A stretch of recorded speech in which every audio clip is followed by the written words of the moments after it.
여러분 반갑습니다. 반도체 오빠 트레장입니다. 마지막 방송이네요. 벌써 시간 참 잘 갑니다. 잘 가고 이제 마무리 짓는 차원에서 뭐 영상 올리고 천회장도 쉬도록 하겠습니다. 하여튼 뭐 시간 잘 가네요. 요즘 그 한 11월인데 의외로 온도가 좀 높더라고요. 생각외로 낮에는 뭐 여름인 줄 알았습니다. 순간적으로 좀 더워가지고 음, 좀 헥헥거렸어요. 그랬는데 또 시간이 저녁이 되니까 또 약간 차가워지는 것 같습니다.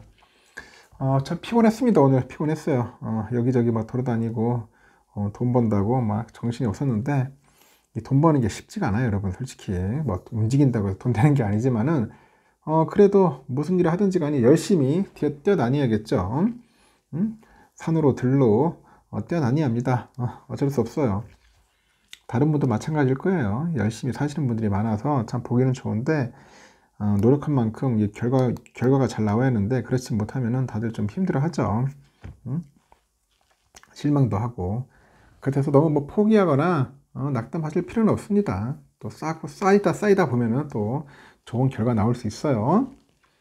오늘은 그 코스피 지수가 2일 하루 동안만 41포인트나 넘게 올랐어요. 41포인트. 2340선에 안착을 했는데 지난달 26일 64포인트죠. 넘게 빠지면서 지수가 2300선이 깨지고 그 이후로도 2302, 2277, 2301 등등등 해가지고 2300선을 턱걸이를 이어온 지 5거래일 만이다. 5거래일 만에 다시 왔다.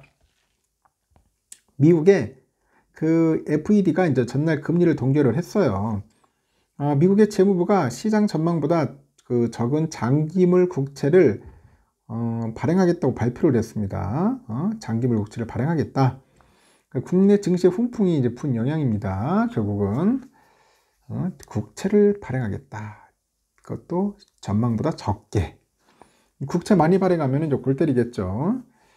일단 코스피 지수의 이제 본격 반등이 이제 시작될 거다. 그런 이야기도 하는 것 같습니다. 한국거래소 보니까 이날 코스피 지수가 2343.12로 마감을 했는데요. 전거래 대비 37.85포인트 올랐고, 전장보다 33.40포인트 오른 2334.96에 출발을 해서 꾸준히 우상향합니다. 장중에 2343.51까지도 올랐어요. 이렇게 코스피 지수가 하루 동안 1일 40포인트 이상 오른 것은 지난달 21일 이후 16거래일 만이다. 특히 9월 15일 2601.28까지 올랐던 지수가 10월 말에 2277.99까지 밀리다 보니까 한 달 반 만에 323포인트가 넘게 빠지기도 했어요. 이스라엘하고 팔레스타인 무장정파 하마스 간의 이제 전쟁으로 유가가 좀 올랐고 그 오른 유가가 이제 소비자 물가를 자극할 수 있다는 우려가 좀 커진 탓이 있습니다. 덕분에 연준의 금리 인상 기조 그 유지 관측이 좀 힘을 얻었고 국채 금리는 상승을 이어가는 거죠.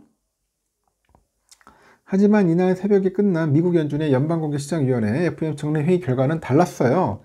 9월에 이은 금리 동결 예측은 맞았는데 매파적인 그런 동결일 거다. 매파적인 그런 예상이 빗나간 겁니다. 파월 의장은 인플레이션은 양호 그런 평가를 냈어요. 인플레이션은 양호하다. 비둘기적인 발언은 아닌데 덜 매파적인 거야. 덜 매파적이더라. 파월 의장은 정례 회의 후에 기자회견에서 최근에 장기 채권 이 장기 채권의 금리 상승으로 금융 여건이 긴축이 됐대요. 기준금리 동결에도 시장금리가 이제 알아서 오르고 있으니까 굳이 뭐 정책금리 그 인상을 하지 않아도 된다. 그런 의미로 이제 해석을 하는 거죠. 대신증권에서는 그래요. 파월 연준 의장의 기자회견과 관련해서 시장은 비둘기 파적인 해석 방향으로 치우쳐졌다. 그런 얘기를 합니다. 비둘기. 그래서 추가 금리 인상에 대한 우려가 확실히 제어될 가능성이 커졌다. 이렇게 언급을 하는 겁니다. 당장 유가증권 시장에서 외국인들이 사자로 돌아섰고, 지난 10월 이후 전날까지 21일 거래일 중에 17거래일 동안에 팔자에 나서면서 코스피 지수를 끌어내렸는데 이날 사자로 돌아섰습니다. 1416억 정도 순매수한 거죠. 외국인에 이어서 기관애들도 전기전자 업종을 중심으로 해서 2728억 정도 순매수했고, 덕분에 유가증권 시장에서 시가총액 1등에서 3위인 그 반도체주 삼성전자랑 하이닉스 주가가 각각 1.6, 4.16% 정도 올랐어요. LG 엔솔 주가도 4% 이상 상승을 한 거죠. 이렇게 고금리하고 이스라엘 팔레스타인 전쟁 리스크의 2차전지 관련주 그 급락의 영향까지 겹치다 보니 730선에서 후퇴했던 코스닥 지수도 이날 4% 넘게 급등을 했고요.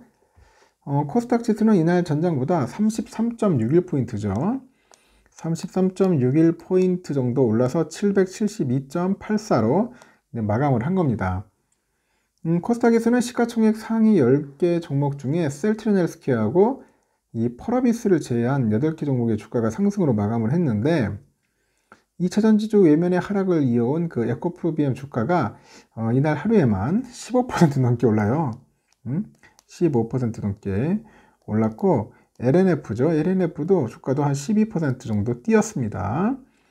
2300선이 이제 무너지는 등 내림세를 보이던 코스피가 뭐 연말까지 반등할 가능성이 크다는 전망도 나오는데, 미국이 이제 기준금리를 현행대로 유지한 가운데 증권가는 대체로 그 미국의 금리 인상 사이클이 종료될 것이다, 그런 이야기를 합니다.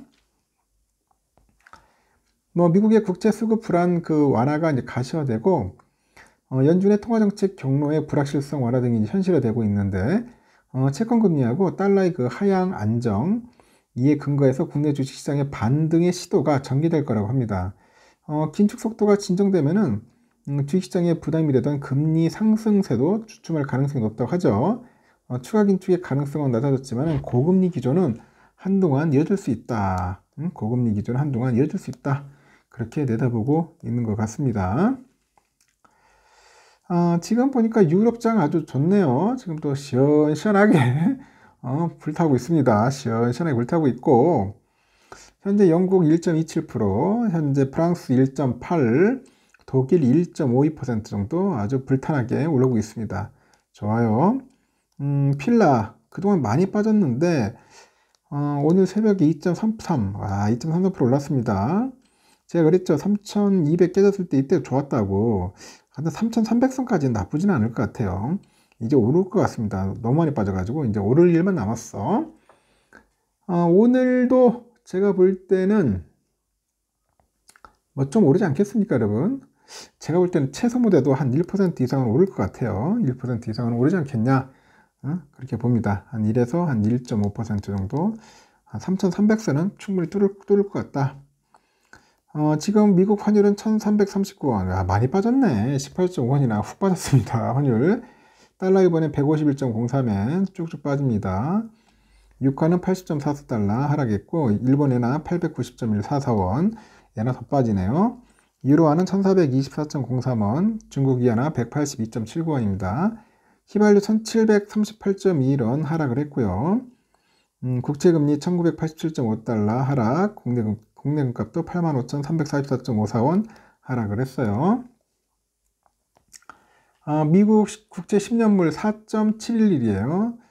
4.711. 금리 많이 빠졌네요. 4.9대가 쭉 4.7대까지 빠졌습니다. 1.67%나 빠졌어요. 선물은 다우가 0.38, S&P 0.5, 나스닥 0.79, 러셀 0.99. 지금 내가 볼 때는 소형주가 많이 튈 것 같아. 러셀이 이제 막 좀 많이 튈 겁니다. 무지막지하게 오를 수도 있어요. 그동안 많이 빠졌기 때문에. 우리의 삼성전자는 69,700원 잘 버텨줬어요. 오늘 그래도. 내일은 7만 뚫습니다. 7만 뚫고 한 7만 1,000원 정도 가지 않을까? 저는 계속 봅니다. 7만 1,000원 선에서 언저리에서 왔다리 갔다리 하지 않겠나? 그렇게 보고 있어요. 지금 볼 때는 좀 상승합니다. 우선주도 56,300까지 갔는데 5만 한 8,000원 언저리까지도 충분히 갈 수 있지 않겠나 봅니다. 그 갭 차이는 한 13,000원 정도로 본주랑 우선주 유지하면서 흘러갈 것 같다. 그렇게 보시면 될 것 같습니다.